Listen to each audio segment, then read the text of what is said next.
Hello and welcome to another episode of Attacking Third, a CBS Sports soccer podcast. I'm Sandra Herrera, lead NWSL writer for CBS Sports, joined today, as always, by my colleague and co-host Lisa Roman, broadcaster and analyst for CBS Sports. On today's episode, we're going live with a midweek recap and a preview of this weekend's slate of games. Before we get into everything, a quick reminder to subscribe to us live on YouTube for NWSL extended highlights, exclusive interviews, and our live recaps and so much more.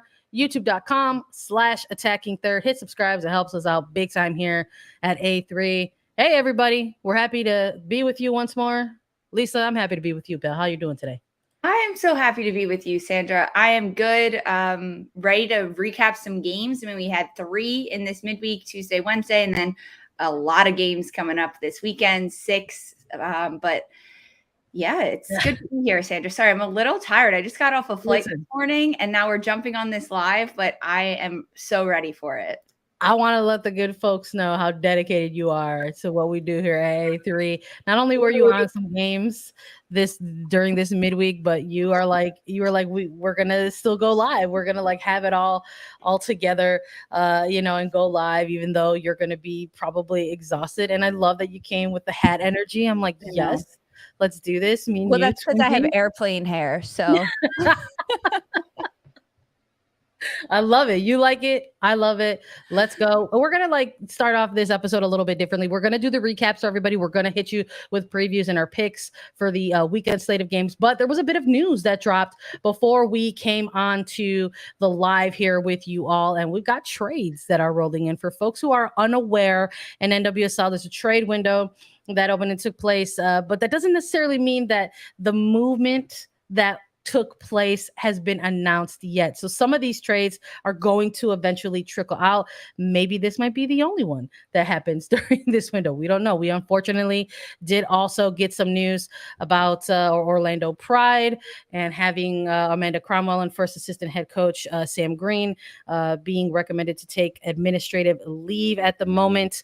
There are ongoing investigations, and part of reporting out of The Athletic is saying that there is also a freeze on any movement out of Orlando Pride as well, due to sources saying that for fear of retaliation and such. And that is under violation of the harassment policy within the NWSL. So that is something that we will obviously be keeping a close eye on as the investigations eventually will hopefully reach a conclusion.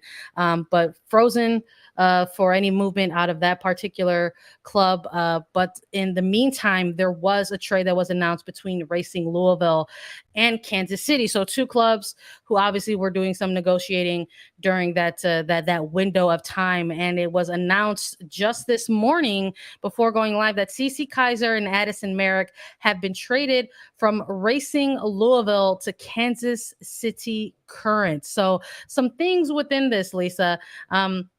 A couple of hometown kids, sort of. Yeah, we've got Kansas and Missouri, within sort of Racing Louisville's announcement or news release of this. It talked about how they wanted to work with the players who had requested to maybe be closer to home. And Kansas City excited to get a pair of locals, a forward and CeCe Kaiser, defender and Addison Merrick. In exchange, Louisville will receive one of Kansas City's international slots through the 2023 season and $150,000 in allocation funds, with an additional $25,000 should Kaiser meet certain performance-based criteria. So a trade with a couple of conditions in this one. Did this one? How does this one shake out or feel to you when you sort of first saw the headline, Lisa? It surprised me, honestly. I mean, it's been the one not surprising thing about this trade is teams and clubs in the NWSL have been vocal, saying that they want their players to be happy where they are. And we saw a lot of California natives going to San Diego, going to Los Angeles based on where they were from, if they spent their college years there, basically wanting to play where they are. So the fact that Merrick and Kaiser are from the Kansas City area, and that they wanted to go home, or Kansas City wanted to have them home, a little bit of both, I'm sure. That's fantastic to see. That's great to hear. I'm a little surprised how Racing Louisville benefits from this, because they have an international roster spot. Yeah. Yes. But to get some allocation money in an international roster spot from Kansas City, but not a player, is a bit surprising to me, especially in losing a forward like Kaiser that has contributed, put significant minutes, developed a bit of a chemistry with Jess McDonald and Racing Louisville, and also a player in Addison Merrick who's defensively stepped in. She was coming back from injury and she proved herself at Racing Louisville and had seen minutes as well.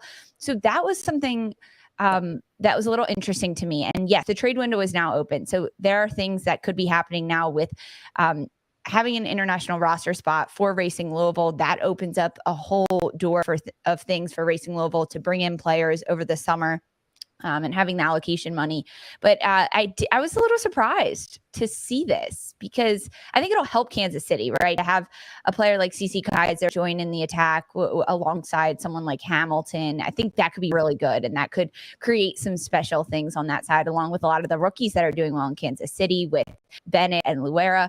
But I'm still looking at the Racing Louisville side, a team that's been well throughout this regular season. They're competing, and now to lose two players that have been getting significant minutes. I'm waiting for the other shoe to drop almost, but not in a bad way. I'm with you. I think that's an important point to make in this trade. While it sort of feels like Kansas City made a move for right now and the near future with these two players, but it just feels on the Louisville side of things that there's potentially another component in some sort of way in terms of what they might have in the pipeline for themselves as well. I mean, that's a lot of money and allocation funds to acquire in a trade, along with a conditional extra $25,000 international slots. That was plural in the Kansas City news release, and those slots are through the 2023 season. So it just sort of feels like maybe there's a different component that could be coming along.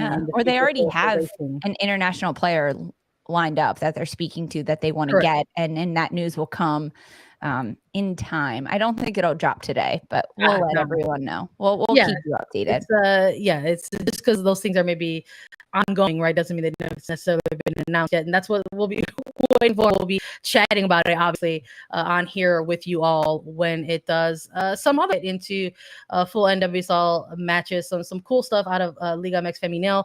They recently announced that former Canadian international Carmelita Moscato is signed on to the coaching position. So we just wanted to say congratulations to the CONCACAF legend expanding her coaching experience. And that's a huge gig to get, because that's not no little team out there in Liga MX Femenil. They have sort of set the standard, and they have sort of kind of become the powerhouse very rapidly in the very young league out in Mexico. So we'll see how she does. Something we'll obviously be keeping an eye on with a player like Mia Official kind of in the mix with that team. So we're excited to see how that rolls out. But that is all we have right now, just for some quick news portion before we start getting into NWSL action. We got to hit you out with the recap first. Before we go into the preview, we have 3 games that we have to chat a little bit about before we do the previews.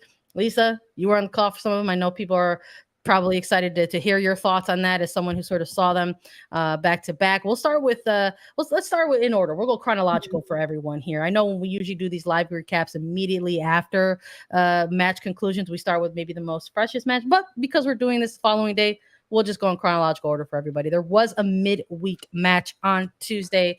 Angel City versus Houston Dash. Both teams going up against each other for the first times with 6 matches played respectively so far this season between them. This one ending out in a 0-0 draw. Lisa, remind us and everybody of the picks that we made for this game. For this one, you had a draw between these two, and I had Angel City getting the win. But a scoreless draw between these two sides. I mean, you had predicted that, right, with your draw. No, I think I remembered choosing a draw, but I couldn't remember if I put a score line on it, and I don't believe I did. But I gotta say, Lisa, this game, for a 0-0 draw, I felt it was a pretty exciting game. I think that there are maybe perhaps some casuals, out there who watch not just NWSL but maybe soccer in general, and maybe the idea of a 0-0 draw isn't something that is intriguing or thrilling or exciting. But I loved this match between these two teams. Some of the things that we talked about in previewing these, and some of the things that were sort of the defining things for me in choosing a draw was, the fact that Angel City has maybe cooled off a little bit after kind of starting out, the regular season kind of hot there. And then Houston Dash not going to be having somebody like a Rachel Daly in the fold. And the fact that it was a midweek match, sometimes these midweek games have a certain level of energy or tempo or whatever within them. And maybe the unfamiliarity for me between these two sides with all the kind of encompassing things that were going to lead to a draw. But it was still very exciting to watch. Some really good individual performances, I think, out on this pitch. What were some of your takes on this game? Yeah, I mean, I was impressed with individual performances. I think that's a really good way to put it. Someone like Danny Weatherholt, I think, had a good game in the midfield for Angel City.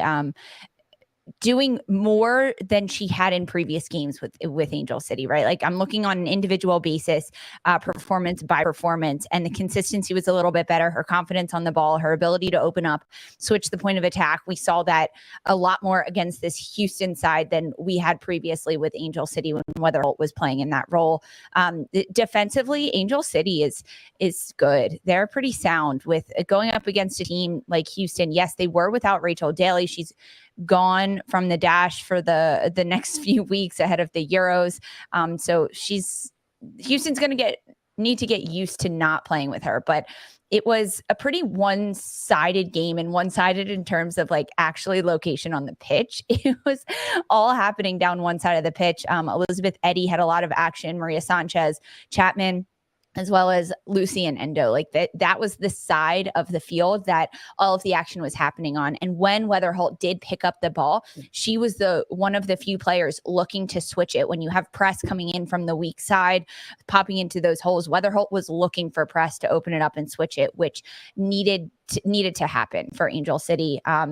June Endo, so fun to watch. This player is all over the pitch. You think that it's gone to the other side of the field. There's no way Endo could have an impact right now, and somehow continues to be involved in the play and do incredibly impressive things.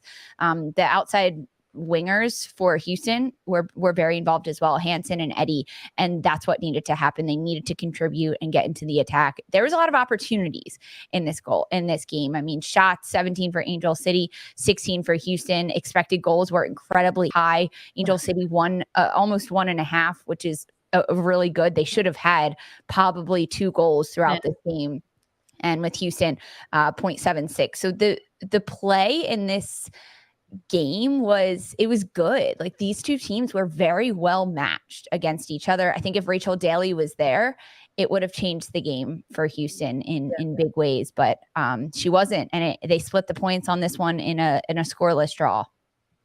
Yeah, I'm with you. I think maybe, I hate to talk about a player that wasn't there, on this night with the pitch, but we chatted about it in the preview, and we're echoing that now in this recap with missing somebody like a Rachel Daly. And it just sort of feels like with that this streak that the Dash have been on, it was going to be evident that was going to be maybe a little bit of a disruption, sort of missing, having her absence, in light of kind of this attack that we've been seeing from Houston with Sanchez, with Prince, with Daly, this really, really kind of a fun and exciting front line for them. But I liked that we still saw them so active in this game. I liked the adjustments that were made by Loudon in this one, in Daly's absence. You called it. I believe Elosi got to see some time there in that forward position to try to mix things up there for the Dash. And Sanchez, they're going to lean on Sanchez a lot with that.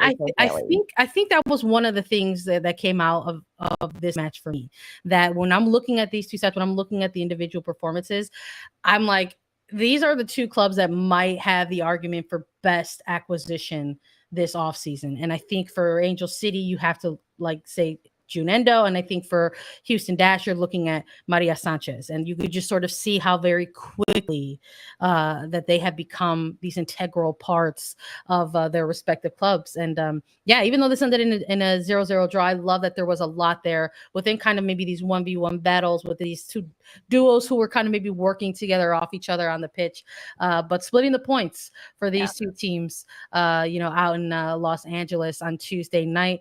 Let's keep moving with the draws, because that's what ended up taking place throughout midweek. It's a lot of draws. We're still gonna give you guys our picks and what they were, just to expose ourselves. I believe with Chicago Red Stars hosting Washington Spirit. This was the first match of the Wednesday night doubleheader.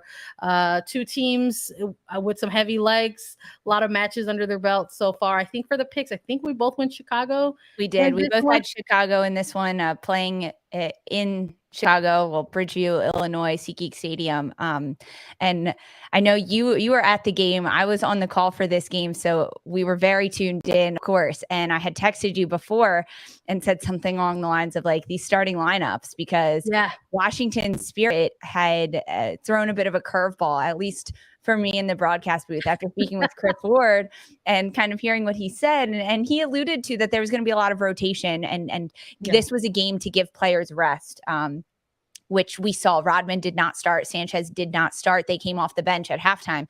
But the starters for Washington were players that hadn't played a lot of time together on the pitch. Elwell, Hatch, Goff up front. The back line pretty consistent for Washington, as it has been. Kingsbury in goal, Helfrey, Staub, Sonnet, and Rodriguez along the back line. But then Feist, Rotter, and Almer in the midfield. And this trio of the midfield unit was something that Ward was pretty excited about, and excited to see their consistency and growing in. And it's a very different look to have Feist, Almer, and Rotter in the midfield than it is to have Sanchez in there, because Sanchez plays incredibly different than a player like Feist. Feist is someone that really likes to keep possession of the ball. She's going to take 1-2 touches, get rid of it, find the easiest simple pass, and keep possession. So like her touches are incredibly high, and her ball movement and her pass completion is incredibly high. However, her chances created aren't as obvious as chances created by Ashley Sanchez. When Sanchez picks up the ball in that attacking midfield role, she immediately goes forward. And that was the difference in watching the first half to the second half. And I'm not trying to jump ahead by any means, because the first half was all Chicago. They had a great attack. Stevens is really fun player to watch. I've been loving watching Ella Stevens and Mallory Pugh. There were moments when there wasn't enough support, and that's where you could see the heavy legs and the tired legs coming into play when they were passing around.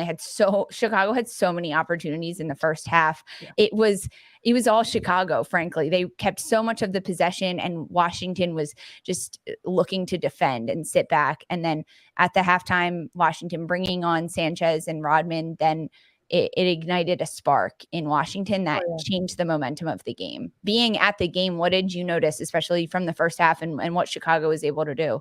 Oh, 100%. I'm in agreement with you. I think, honestly, it just goes back to when the starting 11s dropped. Quite frankly, I just sort of felt that maybe for head coach and Chris Ward, maybe there was a little bit of recency,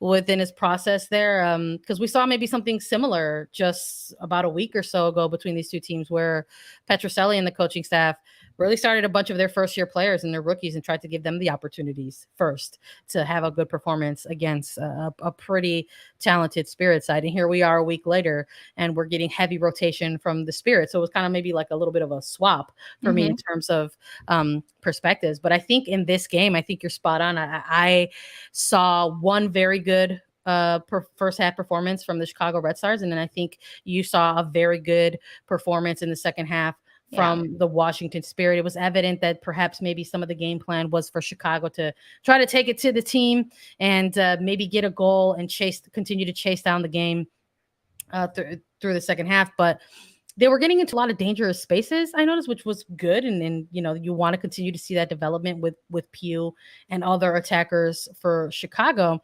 But some of their shot selection was a little questionable for me. I mean, it was like directly either just narrow or wide of the far or near post, or just really directly at the keeper. And Kingsbury just I wouldn't say challenged, but absolutely was doing her job. Could read these shots pretty easily. I think Kingsbury is a really good shot stopper, and when the shots are directly at her, that's an easy game. She's like, great, I'll collect all these balls, I'll make all these great saves, but they're not that difficult. I agree. I think the shot selection for Chicago, they were getting into those areas, and then there were moments when I wanted Pugh to shoot earlier. Instead, she took an extra touch or two, and that continued to narrow her angle towards the goal. And then without an angle, you have to be able to play it back, send a cross in, either cut it back to the penalty area or look for a post. And there weren't enough runners in the box because of heavy legs and just not a lot of support. So 100%. That was it. She needed to pull the trigger sooner, and maybe this would have been a different game for sure. And I'm curious if maybe that was something that she was tasked with, by the coaches, because there were moments where I was watching this live, and maybe you don't see that on the camera because the camera's typically following the ball, but I could see in the body language of Pugh at times a little bit of frustration setting in, just because you could sort of see that teammates, she was on the ball at times and constantly looking, like her head was on a swivel at moments, and looking for the extra player, looking for the extra outlet, and just not seeing that. And I think maybe in having the hold up and making that extra pass versus taking the shot, maybe limited even more options for the team in the final third. So although Washington in the second half had more control and possession of the ball and a bit more energy than Washington, with the rotation of Ava Cook coming in up front, taking out Stevens, I think the play between Cook and Pugh was much better than Stevens and Pugh.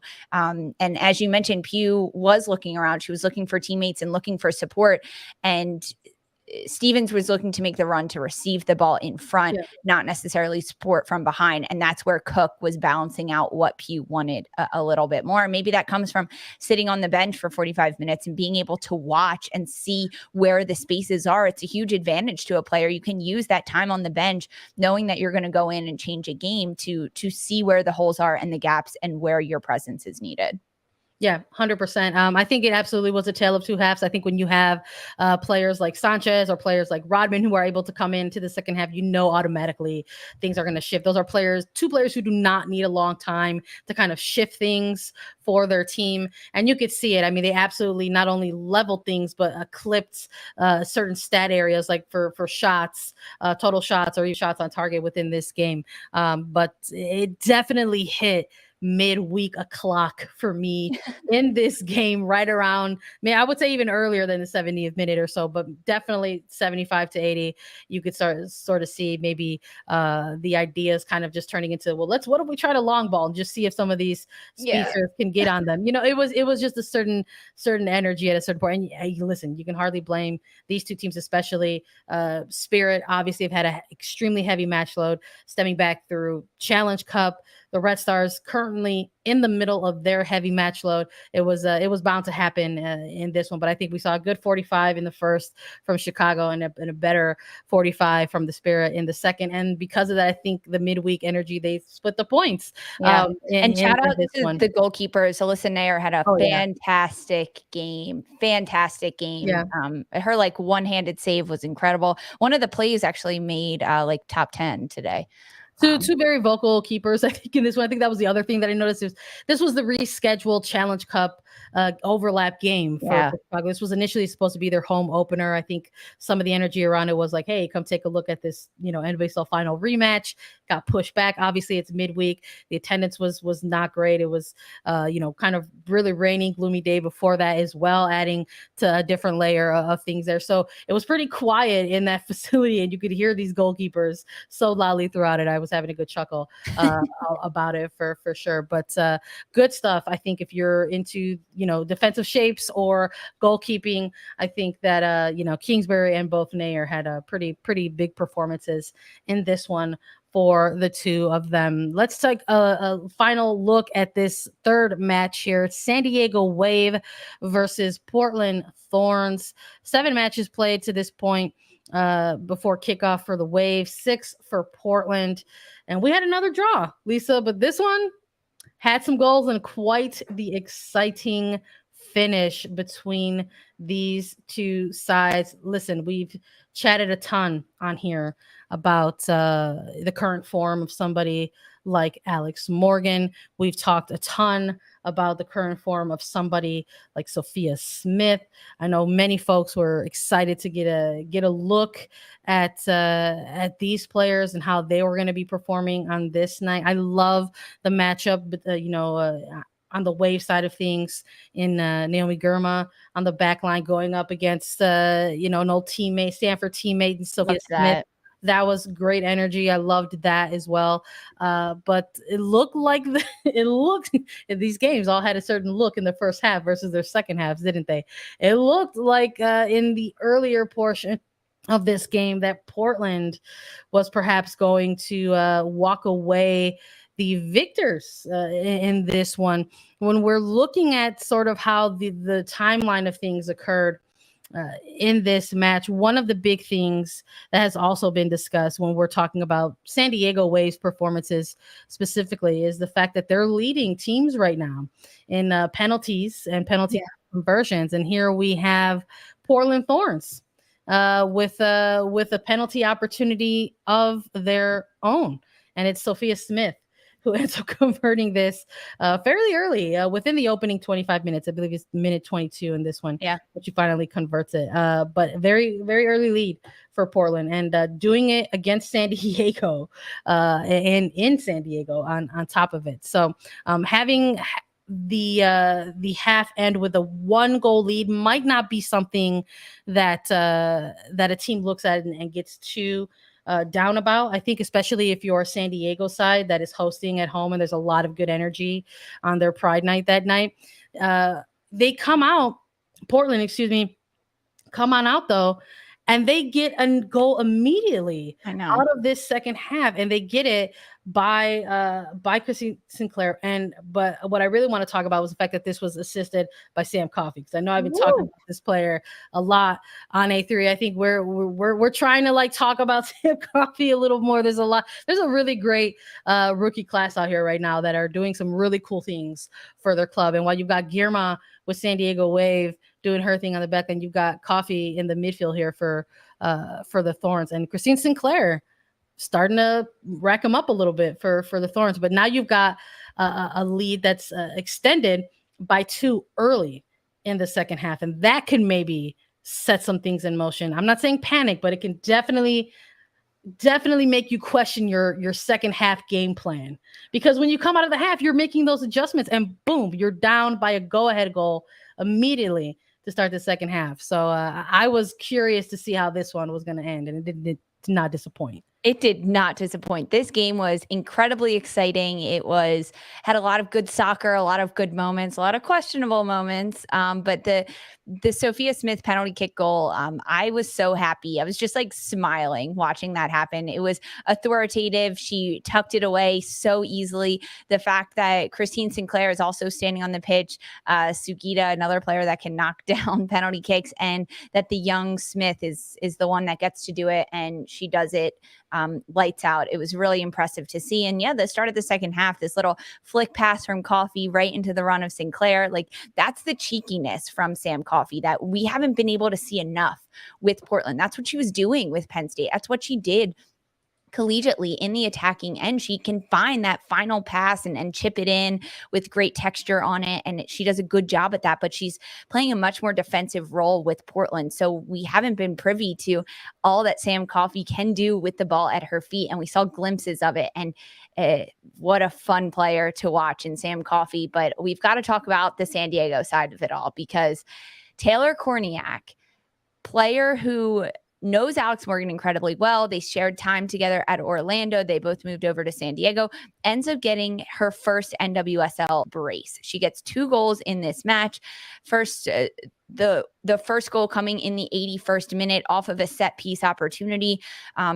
Korniak's the target. She's the tallest player in the league. And anytime there's a set piece, she is the target. She ends up getting it initially, but it falls to her feet, and she ends up scoring the first goal with her foot.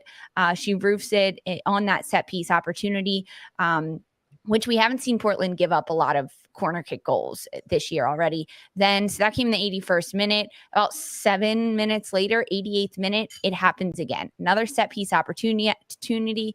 Korniak is the target and she bops it home. It's an incredible header. It was a really good job by Taylor Korniak. I was super impressed with her ability on the pitch. Now, Sandra, San Diego should have won this. I'm going to be honest. Talk about it. Let's gotta talk about it. The ball went in the goal. The ball went in the goal. There's no VAR in NWSL. And this is a moment where it hurts. It's hard to totally fault the officials because this game happened so fast. If this happened in a Premier League or a Champions League game, they probably wouldn't have called it a goal and it would have gone immediately to VAR and then they would have determined what happened. But these officials in the NWSL, they don't have that luxury of having even 3 seconds to think about that decision. It's a split second decision. Yeah.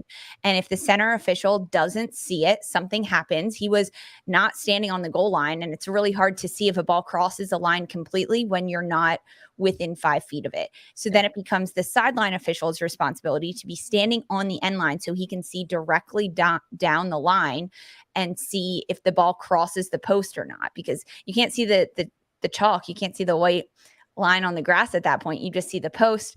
A great job to the CBS Sports Network crew, Jen Hildreth, Lori Lindsay, for going back and asking for those replays and asking to see them again in slow motion. Can you zoom in? Can you close up? Because as viewers, we were then able to see that, the ball bounces on the other side of the line. Maybe there was like a blade of white grass under the ball, but no, I really don't think there was. I don't think there was. And yes, that's kind of what happened. But San Diego continued to fight, right? They ended up splitting points with the Thorns. They came back and they were able to get 2. But man, I was frustrated for them. I was frustrated for them too. Listen, it's tough. It's a tough position to be put in. I'm talking, I was talking earlier as we began talking about this game, the adjustments, the mental adjustments, let alone just the tactical or performance adjustments that you have to make, maybe being down a goal at half, coming into the half and going down very early, and maybe sort of having the potential for doubts. But we didn't see that from this San Diego side. I think it's what I'm most impressed with as we continue to see their growth in the regular season and in the league, quite frankly, because they're an expansion side. I love that didn't deter them or have something like frustration settle in for them. I love that Korniak comes out the hero on this one in this match. She's been huge for this San Diego side. I think her time in Orlando with different coaches, I wouldn't say underutilized, but just not utilized in a way that could benefit the team around her. And I think her time with San Diego, the short time so far, we're starting to see what a player like Korniak can do. I mean, yes, everyone's chatting about Alex Morgan and in the form that she's in right now, leading the team in total shots, leading the team in total shots on target, leading the team in goals. But who's number 2 right behind her this entire time has been Taylor Korniak. Yeah. So to see this player finally get the breakthrough in that way on the score line, I'm thrilled for them, because I think for most casuals, you maybe sort of don't recognize the performance until your name is called a lot more. And Korniak has sort of been doing some work in which maybe her name is not called pretty often, but she has been sort of becoming an integral part of this midfield and connector for the attack in the Wave. So I love that they were able to fight through it and still get a point, even though the frustration of that goal, because it was a goal on a replay. We're all in agreement with that here. Yep. But still seeing just sort of the fight, the energy, and the team to be able to sort of rally behind her and each other and kind of get the result was incredibly, incredibly cool. And I think if you're Portland, you're looking at this one and you're saying, maybe we should have had 3 points in this one. But, I love that we are here talking about 3 draws in 3 very different ways on the recap portion of this episode. You like it? I love it. We've got more to get through. We've got previews and picks to make for everybody. So stay with us. We'll be back after a quick break. I'm not comfortable living in a hot dog. feel way better than your house, kitty. I can't do this anymore, Mom. If you won't listen to me, then I really don't have a choice. So you're running away? South Park, The Streaming Wars, now streaming. Okay, well, I'll see ya. Bye, honey.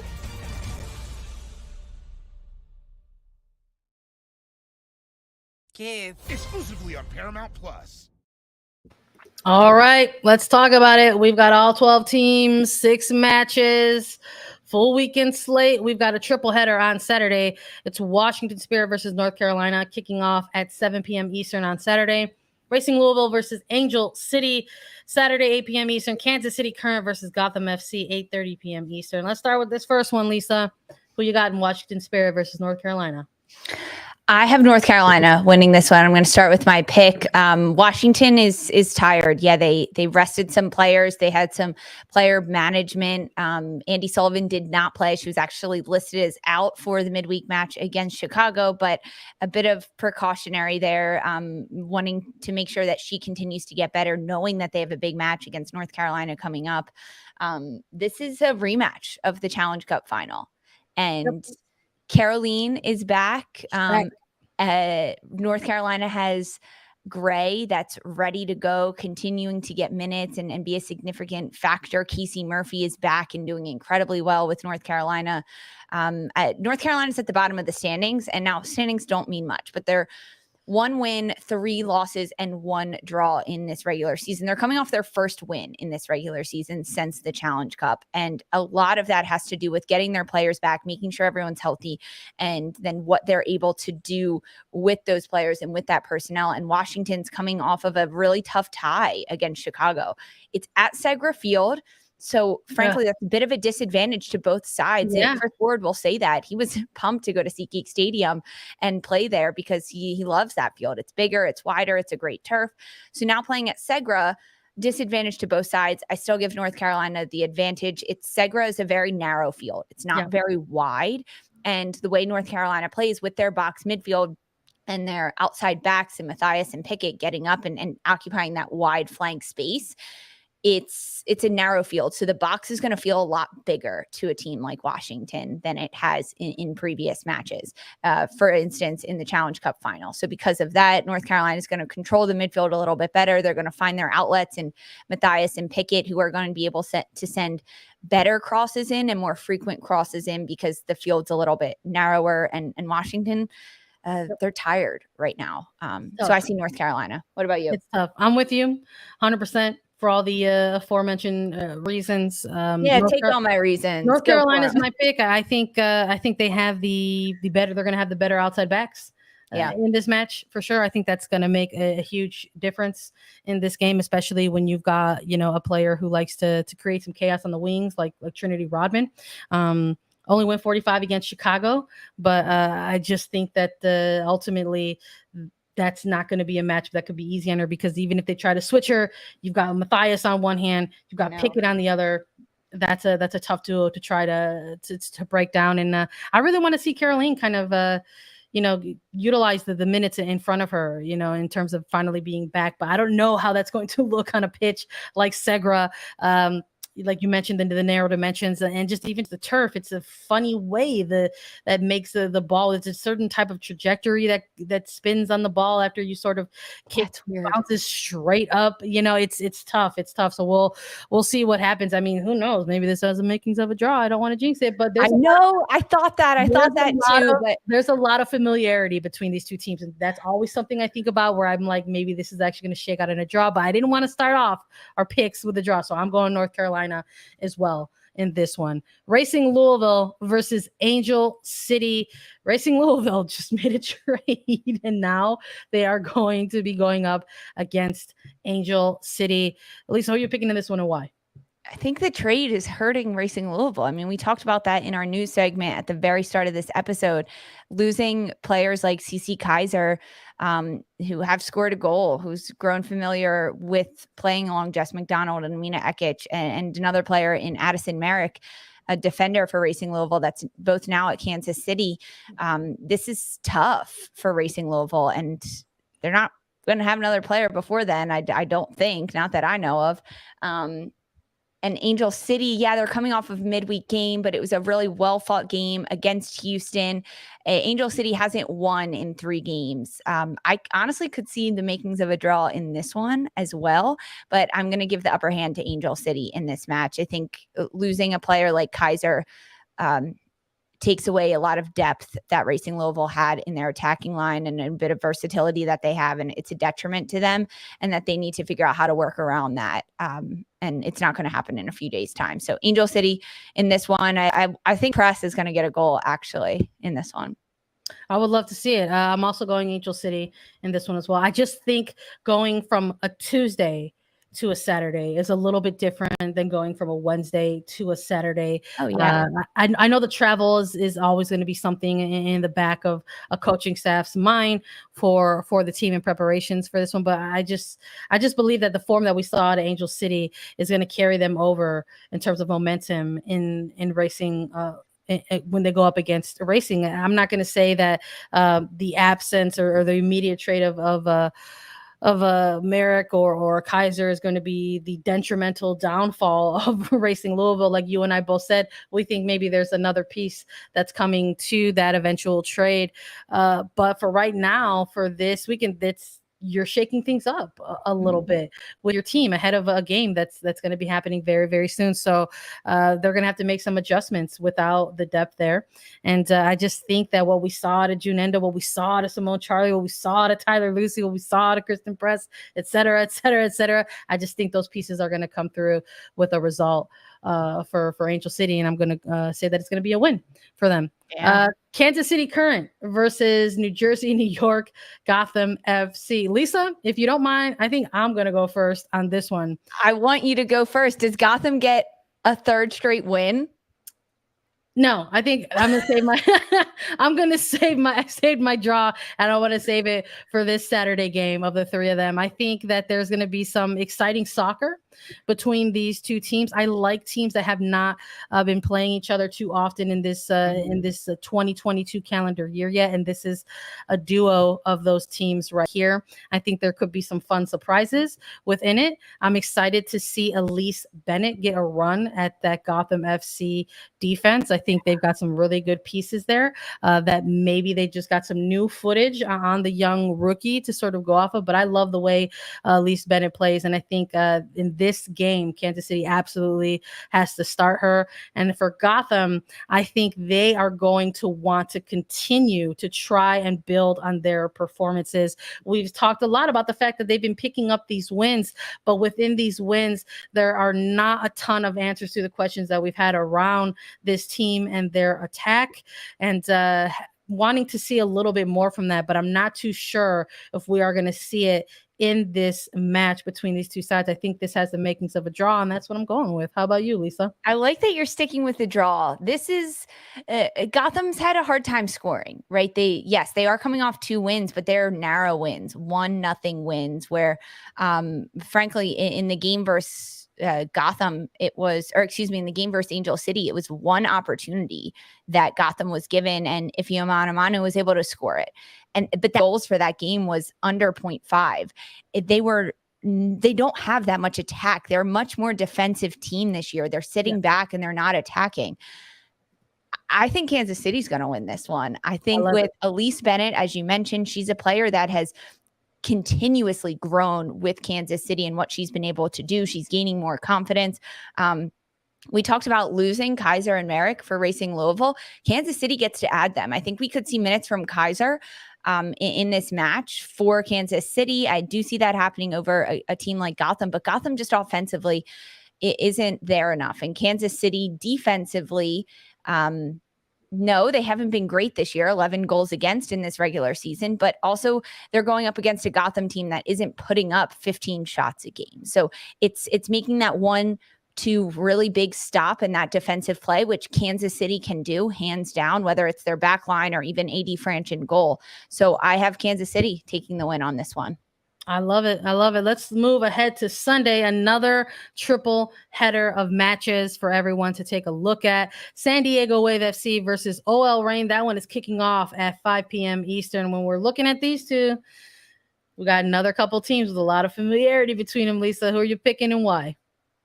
This one might be my draw, Sandra. All right, tell me why. Might be my draw. There's just something so gritty about San Diego that they can pull out a win. And with OL Reign, they're a team that can put up shots and they can get opportunities and create chances, but it's finishing those opportunities that hasn't been consistent enough. And when you're going up against a San Diego back line that has Germa in the back line and Kaylin Sheridan in goal, that yes, they just conceded 2 goals against Portland, but one of those was a penalty kick and another was an incredible little cheeky pass in by Christine Sinclair to find that goal. So in the run of play, San Diego is a bit better at shot stopping, and that's largely in part due to Kaylin Sheridan. Now on set pieces, San Diego, not always the greatest, but against a team like OL Reign that can put up shots and they can put up chances. They also have an incredible goalkeeper in Fallon Tullis-Joyce. I think it's going to come down to a goalkeeper battle between these two sides. Sheridan, Tullis-Joyce making huge saves across the pitch. A quick turnaround for San Diego from a Wednesday to Sunday match, but I don't think that matters with this gritty team that we're seeing in San Diego. Taylor Korniak coming off of brace. I expect to see big things from Alex Morgan in this match against OL Reign. She tends to rise to the occasion against big teams and put up a big performance. So I see a draw between these two.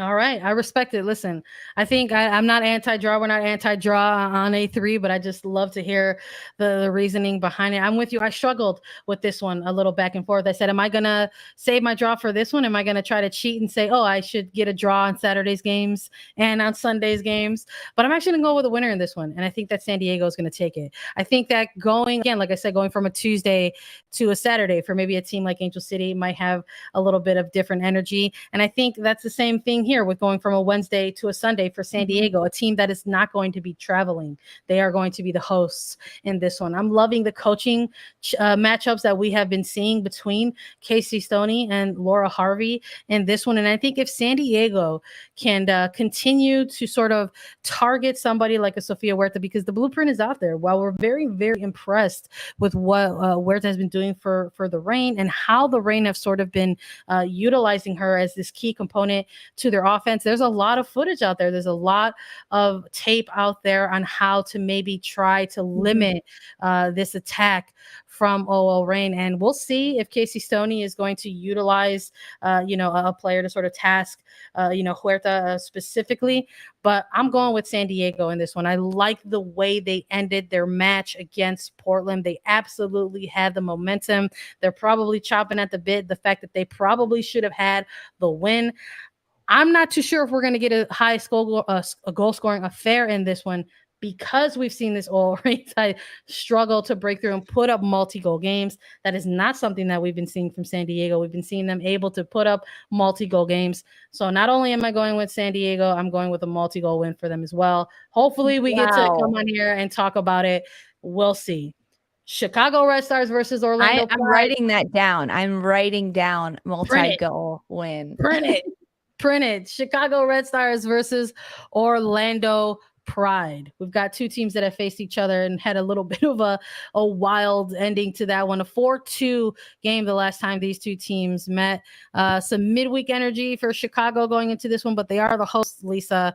Orlando Pride obviously dealing with some things off pitch. But if you are looking at these two teams, do you have a winner and why? I have Chicago winning this one. As you mentioned, a very high scoring affair. These two teams played just a few weeks ago in May, and with Chicago and what they were able to do, they did have Bianca St. George in that match. She actually ended up getting a goal. Pugh had a brace, and then the rookie Griffith also had a goal. But it was Orlando's late surge in the game. 83rd minute, Amy Turner, and then the 87th minute, a goal from Leah Pruitt that shows that Orlando they can be down, but they're not out. And that's something that you need to keep an eye on. And this Chicago team is one that hasn't always been good at doing that. We saw just last week, the first time that Chicago and Washington played each other in this regular season, Washington was able to come back and equalize in that game towards the end of it in the 80 plus minutes of that game and get the equalizer, despite Chicago having the lead since the 10th minute of that match. So it's playing up with Chicago that actually hurts them a little bit more. If they need to get multi goals, and then they can afford to concede a goal in a match like this. Now, going up against a team like Orlando, I still see that Chicago is going to win this one. I think they'll go again and get the win. Orlando they've been struggling. They're coming off of 2 losses and a draw.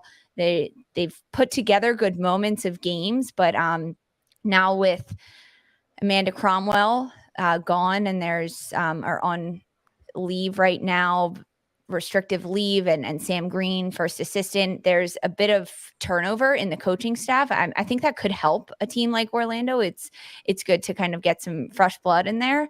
And with a player like Sydney Leroux, she can make things happen. But I still see Chicago getting the win in this one. What are you thinking? Chicago, all the way.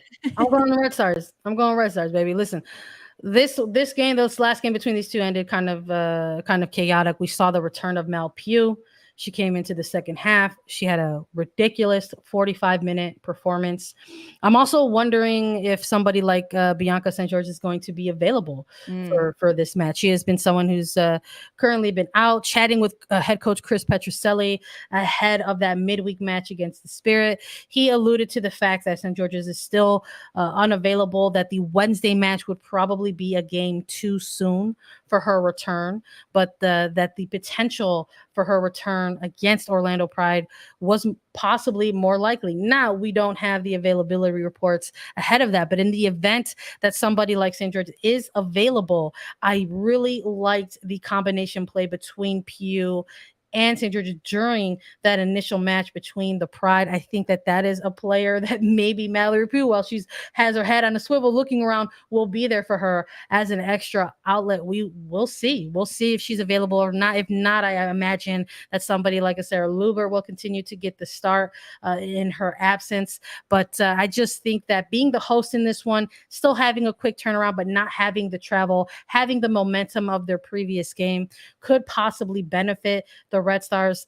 Their midfielders have had a lot of minutes on their legs, but they're still putting a ton of good performances out there. So we'll see how this one shakes out, but I'm giving this one to the Red Stars. Last one for Sunday, Lisa, we've got Houston Dash versus Portland Thorns. This one is kicking off at 7 p.m. Eastern. You got a winner in this one? And why? I love this matchup between these sides. When we look at Houston versus Portland, Houston, they're doing all right now. I mean, they had the one game without Rachel Daly, but it's a lot of pressure to put on players like Maria Sanchez and Michelle Prince to control everything. And at the pace that Portland's going right now, they were able to score 2 against San Diego, and then a series of some events, San Diego gets back into it. They end up tying that one. In this match, I see Houston taking the win. Or I'm so sorry. I see Portland taking the win. Gosh, I'm so sorry, everyone. I would have been good either way. Portland taking the win over Houston. They're playing in Houston, so a bit of an advantage to the Dash in this sense. And I really do like what Sarah Loudon's been able to do with the Dash. I just think that Portland's a bit stronger at this point with Smith, Sinclair. Janine Becky is also getting good, consistent minutes and contributing a lot. I see Portland taking the win in this one. Yeah, I'm looking at these two. I like the matches between Houston and Portland in recent seasons. I would say maybe stemming as far back as 2019 for me. There has been something about these two teams going head to head where we see a really good competitive fixture between the two sides. And I imagine that's going to be no different in this one. And while Houston are the hosts in this one, they took that last game on the road against Portland, all 3 points in that one, 2-0 win. I think that Portland is going to come in this one a little bit prepared in a different way.